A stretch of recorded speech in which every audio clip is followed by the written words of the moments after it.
మిలాదున్నబీ పండుగ ఎందుకు జరుపుకుంటారు తెలుసా? అసలు మిలాదున్నబీ అంటే ఏమిటి? ఈ పవిత్రమైన రోజును ముస్లింలు ఎందుకు ప్రత్యేకంగా స్మరించుకుంటారు? తెలుసుకుందాం. ప్రవక్త హజ్రత్ ముహమ్మద్ సల్లల్లాహు అలైహి వసల్లం వారి జన్మాన్ని స్మరించుకునే సందర్భంగా అనేక మంది ముస్లింలు మిలాదున్నబీని జరుపుకుంటారు. ప్రవక్త ముహమ్మద్ సల్లల్లాహు అలైహి వసల్లం ప్రపంచానికి ప్రేమ, దయ, క్షమ, సోదరభావం, మానవత్వం వంటి గొప్ప విలువలను బోధించిన మహనీయుడు. ఆయన జీవితాన్ని మనం గుర్తుచేసుకున్నప్పుడు ఒక గొప్ప విషయం మనకు అర్థమవుతుంది.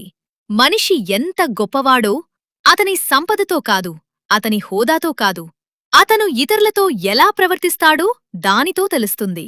పేదవారిని ఆదరించాలి, అనాథలను ప్రేమించాలి, ఆకలితో ఉన్నవారికి ఆహారమందించాలి, కష్టాల్లో ఉన్నవారికి అండగా నిలవాలి, పొరుగువారితో మంచిగా ఉండాలి, ఎవర్నీ అన్యాయంగా బాధించకూడదు.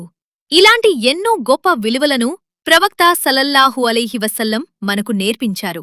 అందుకే మిలాదున్నబీ అనేది కేవలం ఒక వేడుకగా కాకుండా ప్రవక్త సల్లల్లాహు అలైహి వసల్లం జీవితాన్ని గుర్తుచేసుకునే ఒక పవిత్రమైన సందర్భంగా, ఆయన బోధించిన మంచి మార్గాన్ని మన జీవితాల్లో ఆచరించుకోవాలని గుర్తుచేసే రోజుగా భావిస్తారు. ఈ రోజున దరూద్ మరియు సలాం పఠిస్తూ ప్రవక్త జీవితాన్ని, ఆయన బోధనలను స్మరించుకుంటూ పేదలకు, అవసరంలో ఉన్నవారికి సహాయం చేస్తూ ప్రేమను, దయను, మానవత్వాన్ని పంచుకోవాలని మనకు మనం గుర్తు చేసుకుందాం. ఎందుకంటే ప్రవక్తను ప్రేమించటమంటే ఆయన చూపిన మంచి మార్గాన్ని మన జీవితాల్లో ఆచరించడానికి ప్రయత్నించడం.